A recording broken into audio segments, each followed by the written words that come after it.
Hello everyone, welcome to our YouTube channel. Last lectures में हमने जीव जगत के वर्गीकरण के बारे में पढ़ा, बायोलॉजिकल क्लासिफिकेशन को हमने डिस्कस किया है। इस लेक्चर में हम उनसे रिलेटेड कुछ प्रैक्टिस क्वेश्चंस को देखेंगे। ये जो क्वेश्चंस होंगे वो आपको सभी प्रतियोगी परीक्षाओं के लिए उपयोगी होंगे, तो आप वीडियो को पॉज करिएगा, उनके क्वेश्चंस के आंसर दीजिएगा और आंसर्स जो है मैं आपको यहाँ पे प्रैक्टिस भी करवाऊंगी। ठीक है, सो मैं आपके एजुकेटर चंचल। चलिए आज के लेक्चर को शुरू करते हैं। तो देखिए, आपको क्या करना है, आपको वीडियो को पॉज करना है।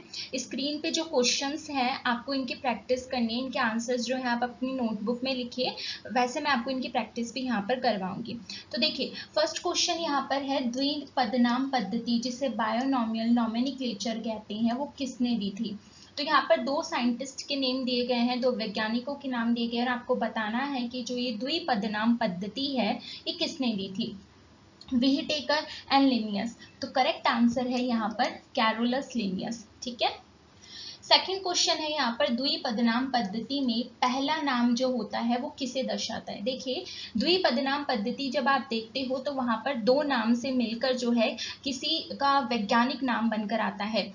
फॉर एग्जाम्पल, अगर आप आम की बात करते हैं, मैंगो की, तो वहां पर मैंजीफेरा इंडिका ये इसका साइंटिफिक नेम होता है, जिसमें मैंजीफेरा जो है वो आपको बताना है कि वो क्या दर्शाता है। तो यहाँ पर जो पहला नाम होता है वो बताता है उसका वंश। क्या बताता है? वंश, यानी कि जीनस।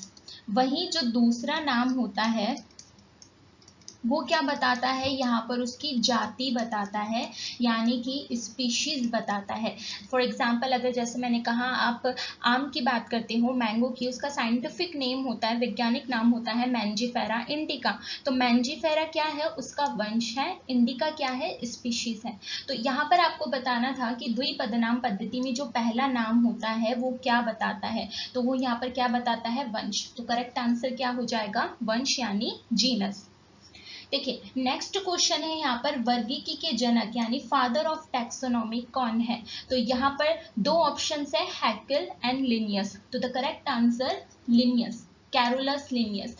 कैरोलस लिनियस जो है इन्होंने ही द्विपदनाम पद्धति भी दी थी। ठीक है, और इन्हें ही फादर ऑफ टैक्सोनॉमी जो है आप कहते हो। आगे बात करते हैं, वर्गीकी का सही पदानुक्रम क्या है। टैक्सोनॉमी हायरार्की जब आप पढ़ते हो, लास्ट लेक्चर्स में मैंने आपको इसको याद करने का तरीका भी बताया है, आप जरूर देखिएगा। तो इसमें बताना है कि उसका सही पदानुक्रम क्या है। तो दो ऑप्शंस दिए गए हैं। पहले ऑप्शंस में सबसे पहले जाति है, वंश है और कुल है। देखिए, ये जरूर ध्यान रखिएगा कि ये आरोही क्रम में है या अवरोही क्रम में है, डिसेंडिंग ऑर्डर में है, असेंडिंग ऑर्डर में है। ठीक है, तो यहाँ पर देखिए जाति है, जाति से ऊपर वाले लेवल पर जब आप जाओगे तो वंश है और फिर कुल है। इसी तरीके से सेकंड ऑप्शन में है जाति, वंश, गण, यानी कि स्पीशीज, जीनस और ऑर्डर। तो आपको यहाँ पर करेक्ट आंसर बताना है। करेक्ट आंसर क्या है? ए, जाति, स्पीशीज, स्पीशीज से ऊपर आता है वंश यानी कि जीनस, जीनस से ऊपर आता है फैमिली, यानी जाति जो है वो मिलकर वंश बनाती है, वंश से मिलकर जो है कुल बनता है, फैमिली बनती है। ठीक है, ये हायरार्की का जो है मैंने आपको निमोनिक भी बताया है लेक्चर में, आप जरूर इसको देखिएगा और इसको उस तरीके से आप याद कर सकते हैं। ठीक है, आगे देखते हैं।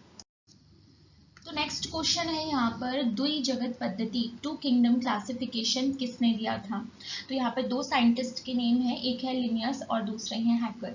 तो टू किंगडम क्लासिफिकेशन जो है वो लिनियस ने दिया था, कैरोलस लिनियस ने। इन्होंने जो है यहाँ पर दो जगत बताए थे, जीवों को दो जगत में वर्गीकृत किया था। एक था पादप जगत यानी कि प्लांट किंगडम, और दूसरा था प्राणी जगत यानी कि एनिमेलिया किंगडम।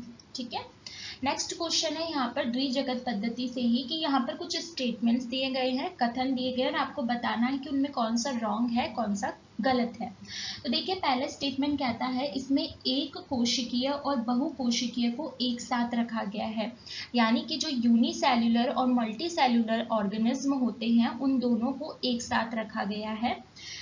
सेकेंड स्टेटमेंट है, शैवाल जो एल्गी हैं उनको पादप जगत में रखा गया है, प्लांट किंगडम में रखा गया है।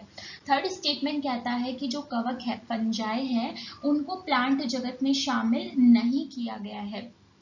तो पहला स्टेटमेंट जो कह रहा है एक कोशिकीय और बहुकोशिकीय को एक साथ रखा है, तो द्विजगत पद्धति में बिल्कुल ऐसा ही किया गया है। सेकंड, शैवाल जो है एल्गी, उसको पादप जगत यानी कि प्लांट किंगडम में रखा गया है, तो ये बात बिल्कुल सही है। वहीं कवक जो है फंजाई, उनको पादप जगत में शामिल नहीं किया गया है, तो ये रॉन्ग स्टेटमेंट हो जाता है। ठीक है, तो आंसर क्या हो जाएगा हमारा, सी हो जाएगा। इन जो द्विजगत पद्धति है इसमें जो कवक है फंजाई, उनको भी पादप जगत में ही रखा गया है, जो इसकी एक कमी थी। क्यों थी? क्योंकि देखिए पादप जगत में जो शामिल होते हैं वो ऑटोट्रॉफिक होते हैं, प्रकाश संश्लेषी होते हैं, मतलब अपना खाना फोटोसिंथेटिक होते हैं, उसमें स्वपोषी होते हैं, अपना खाना जो है खुद बना लेते हैं। लेकिन जो कवक है वो स्वपोषी नहीं है, वो अपना खाना खुद नहीं बना सकता, ऑटोट्रॉफिक नहीं है, वो हेटेरोट्रॉफिक है। तो ये एक यहाँ पर ड्रॉबैक था इनका। नेक्स्ट यहाँ पर कुछ वर्गीकरण के आधार दिए गए हैं और आपको बताना है कि जो 3 जगत पद्धति है, 3 किंगडम क्लासिफिकेशन है, उसमें कौन सा इनमें से वर्गीकरण का आधार नहीं है। पहला है संरचनात्मक जटिलता व उत्तक तंत्र, दूसरा है पोषण की विधि, तीसरा है गति, और यहाँ पर फोर्थ जो है श्रम विभाजन। तो आपको इनमें से बताना है कि जो 3 जगत पद्धति थी उनमें से किसे वर्गीकरण का आधार जो है इनमें से नहीं रखा गया था। तो आंसर क्या हो जाएगा, सी, यानी कि गति। गति जो है वर्गीकरण का आधार रखा गया था द्विजगत पद्धति में। ठीक है, नेक्स्ट क्वेश्चन। अगला क्वेश्चन कहता है 3 जगत पद्धति जो है 3 किंगडम क्लासिफिकेशन में प्रोटिस्टा के अंतर्गत निम्न में से किसे नहीं रखा गया है। 3 जगत पद्धति की जब हम बात करते हैं तो वहां पर 3 जगत बताए गए हैं, 3 किंगडम्स बताए गए हैं। एक है वहां पर पादप जगत, दूसरा है प्राणी जगत, एनिमेलिया किंगडम, प्लांट किंगडम, और है यहाँ पर प्रोटिस्टा जगत, प्रोटिस्टा किंगडम। ठीक है, तो इनमें से आपको बताना है कि जो प्रोटिस्टा जगत है उनमें से यहाँ पर जो ऑप्शंस दिए गए इनमें से प्रोटिस्टा में कौन नहीं आता है। तो ऑप्शन है प्रोटोजोआ, शैवाल, बैक्टीरिया और शैवाग। तो करेक्ट आंसर यहाँ पर क्या हो जाएगा, शैवाग, जिसे आप लाइकेन भी कहते हो। ये क्यों होगा, देखिए पहला ऑप्शन है प्रोटोजोआ। आप प्रोटिस्टा की जब बात करते हो तो 3 जगत पद्धति में जो प्रोटिस्टा वाले थे ये एक कोशिकीय होते हैं। प्रोटोजोआ जो होता है वो एक कोशिकीय होता है, ये वहां पर जो है रखा गया है। ठीक है, इसी तरीके से 3 जगत पद्धति में ही जो बैक्टीरिया है उनको रखा गया, शैवाल को रखा गया, लेकिन जो शैवाक होते हैं वो यहाँ पर नहीं रखे गए हैं। तो शैवाक किसके अंतर्गत आते हैं, ये आते हैं कवक जगत में, यानी कि फंजाई किंगडम में आते हैं। ठीक है, शैवाक की अगर आप बात करते हो तो शैवाक जो है शैवाल प्लस कवक से मिलकर जो है बना होता है, यानी इसमें एल्गी भी होती है, इसमें फंजाई भी होती है, तो ये कवक जगत में रखे गए हैं। नेक्स्ट क्वेश्चन है यहाँ पर 4 जगत पद्धति यानी 4 किंगडम क्लासिफिकेशन किसने दिया था। सो 2 ऑप्शन है यहाँ पर, हैकल एंड कॉपलैंड। तो करेक्ट आंसर यहाँ पर हो जाता है कॉपलैंड। हैकल ने कौन सी दी थी ये कमेंट सेक्शन में आप मुझे बताइएगा। नेक्स्ट क्वेश्चन है यहाँ पर 4 जगत पद्धति में एक कोशिकीय जीवों को किस किस के अंतर्गत रखा गया है। अगर हम 4 जगत पद्धति की बात करते हैं तो कॉपलैंड ने यहाँ पर कौन कौन से जगत बताए थे। तो देखिए एक था यहाँ पर प्रोटिस्टा जगत, ठीक है, मोनेरा जगत, पादप जगत, एंड लास्ट 4th प्राणी जगत। मोनेरा जगत, Monera kingdom, protista kingdom, plant kingdom and animalia kingdom. तो यहाँ पर पूछा गया है कि जो एक कोशिकीय जीव थे, यूनिसेल्युलर ऑर्गेनिज्म थे, जो एक कोशिका से बने होते हैं, उनको यहाँ पे से इन 4 में से किन किन जगत के अंतर्गत रखा गया है।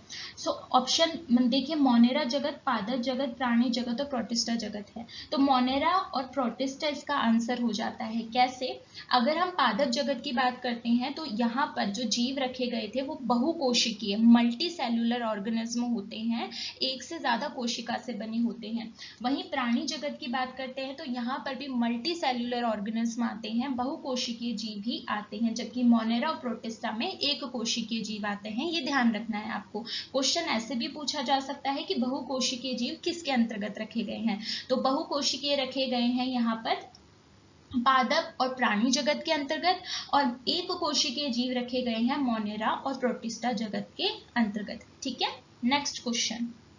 नेक्स्ट क्वेश्चन है यहाँ पर 5 जगत पद्धति 5 किंगडम क्लासिफिकेशन किसने दिया था? सो दो ऑप्शंस है, हैकल एंड विहिटेकर। तो करेक्ट आंसर यहाँ पर हो जाता है विहिटेकर। ठीक है, हैकल की अगर हम बात करते हैं तो इन्होंने 3 जगत पद्धति जो है वो दी थी। नेक्स्ट क्वेश्चन है 5 जगत पद्धति में मोनेरा जगत में किसे रखा गया है? देखिए 5 जगत पद्धति की अगर मैं यहाँ पर थोड़ा आपको बताऊं तो कौन कौन से जगत आते हैं, तो यहाँ पर आता है मोनेरा जगत यानी कि मोनेरा किंगडम, प्रोटिस्टा जगत यानी कि प्रोटिस्टा किंगडम, कवक जगत यानी कि फंजाई किंगडम, पादप जगत प्लांट किंगडम, प्राणी जगत एनिमेलिया किंगडम। ठीक है, तो ये 5 जगत जो है वो विहिटेकर ने बताए थे। अब इसमें पूछा गया है आपको जो मोनेरा जगत है, ये मोनेरा जगत, इसमें जो है किसे रखा गया है? ऑप्शंस देखिए, यहाँ पर है कवक। कवक तो नहीं हो सकता, कवक तो इन्होंने अलग जगत बनाया है, तो ये ऑप्शन तो कट हो जाता है। नेक्स्ट है यहाँ पर शैवाल, बैक्टीरिया और युगलिना। देखिए यहाँ पर अगर हम बात करते हैं तो शैवाल जो होते हैं वो इन्होंने पादप जगत में रखे हैं, तो ये ऑप्शन तो यहाँ पर नहीं हो सकता। अगर हम युगलिना की बात करते हैं तो युगलिना जो है वो मोनेरा में नहीं आ सकता, क्योंकि मोनेरा में जो रखे गए थे वो एक कोशिकीय हैं, प्रोकैरियोटिक है, और युगलिना जो है वो ये कैरेक्टर शो नहीं करता। तो करेक्ट आंसर यहाँ पर क्या हो जाता है? बैक्टीरिया। ठीक है, तो बैक्टीरिया जो है वो मोनेरा जगत के अंतर्गत रखे गए हैं, ये प्रोकैरियोटिक होते हैं। आगे बात करते हैं, मोनेरा जगत से ही संबंधित कुछ कथन दिए गए हैं, स्टेटमेंट्स दिए गए हैं, और आपको बताना है कि इनमें से सही नहीं है, कौन सा इनमें रॉन्ग है। देखिए फर्स्ट स्टेटमेंट है, इसमें प्रोकैरियोटिक व एक कोशिकीय जीव आते हैं। सेकेंड स्टेटमेंट है, कोशिका भित्ति अनुपस्थित होती है, सेल वॉल एब्सेंट होती है। इसमें रसायन संश्लेषी जीव आते हैं, कीमोसिंथेटिक ऑर्गेनिज्म आते हैं। अब मोनेरा के बारे में हमें ये पता चल गया है कि इनमें कौन आते हैं, इनमें बैक्टीरिया आते हैं, तो दिमाग में थोड़ा ये भी रखना। देखिए प्रोकैरियोटिक और एक कोशिकीय जीव आते हैं तो बिल्कुल सही बात हो जाती है, क्योंकि बैक्टीरिया कैसे होते हैं? प्रोकैरियोटिक ही होते हैं। सेकेंड स्टेटमेंट है, इनमें कोशिका भित्ति अनुपस्थित होती है, लेकिन बैक्टीरिया में तो हम कोशिका भित्ति देखते हैं, तो ये स्टेटमेंट जो है थोड़ा गड़बड़ है। नेक्स्ट स्टेटमेंट भी देख लेते हैं, इसमें रसायन संश्लेषी जीव आते हैं, तो बैक्टीरिया के बारे में ये चीज बिल्कुल सही है कि वो रसायन संश्लेषी जीव होते हैं, कीमोसिंथेटिक ऑर्गेनिज्म होते हैं। ठीक है, तो करेक्ट आंसर यहाँ पर क्या हो जाएगा? कोशिका भित्ति अनुपस्थित होती है। जी नहीं, इनमें कोशिका भित्ति पाई जाती है। कमेंट में मुझे बताइएगा कि इनमें जो कोशिका भित्ति होती है वो किसकी बनी होती है। ठीक है, नेक्स्ट क्वेश्चन। नेक्स्ट क्वेश्चन है, निम्न में से किस प्रकार के जीव प्रोटिस्टा जगत के अंतर्गत आते हैं? यहाँ पर आपको जो है कुछ ऑप्शंस दिए गए हैं, आपको बताना है कि किस तरीके के जो जीव हैं वो प्रोटिस्टा जगत के अंतर्गत आते हैं। एक कोशिकीय प्रोकैरियोटिक, एक कोशिकीय प्रोकैरियोटिक यानी यूनिसेल्युलर प्रोकैरियोटिक, बहुकोशिकीय प्रोकैरियोटिक, मल्टीसेल्युलर प्रोकैरियोटिक, बहुकोशिकीय यूकैरियोटिक, मल्टीसेल्युलर यूकैरियोटिक, और एक कोशिकीय यूकैरियोटिक, यूनिसेल्युलर यूकैरियोटिक। ठीक है, तो जब आप प्रोटिस्टा की बात करते हो तो यहाँ पर आपको एक कोशिकीय प्रोकैरियोटिक नहीं, बहुकोशिकीय प्रोकैरियोटिक जी नहीं, बहुकोशिकीय यूकैरियोटिक भी नहीं, यहाँ पर एक कोशिकीय यूकैरियोटिक आते हैं। एक कोशिकीय यूनिसेल्युलर एक कोशिका से बने होते हैं, पर यूकैरियोटिक होते हैं, केंद्रक की उपस्थिति होती है। ये चीज ध्यान रखना, प्रोटिस्टा में जो भी आएंगे वो एक कोशिकीय होते हैं, लेकिन यूकैरियोटिक होते हैं, केंद्रक की उपस्थिति वहां पर होती है। और जो मोनेरा में आते हैं वो कैसे होते हैं? एक कोशिकीय वो भी होते हैं, लेकिन वो प्रोकैरियोटिक होते हैं, उनमें केंद्रक की अनुपस्थिति होती है, केंद्रक वहां नहीं पाया जाता। क्लियर रहेगा? तो मोनेरा जगत में जो आएंगे वो एक कोशिकीय प्रोकैरियोटिक होंगे, और जो प्रोटिस्टा में आएंगे वो एक कोशिकीय यूकैरियोटिक होंगे, इनमें केंद्रक की उपस्थिति होती है। नेक्स्ट क्वेश्चन है, कवक जो फंजाई हैं इनमें कोशिका भित्ति किसकी बनी होती है?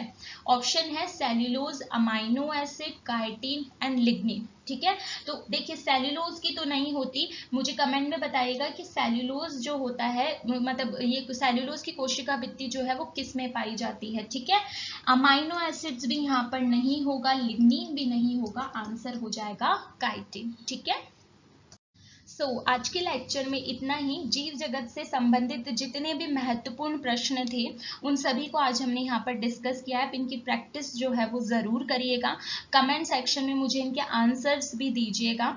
And do not forget to like, share, subscribe and comment. और ये क्वेश्चन सॉल्व करने से पहले आप प्रीवियस लेक्चर्स ज़रूर देख लीजिएगा ताकि आपको इनको सॉल्व करने में आसानी हो सके। And stay tuned for upcoming lectures. Thank you.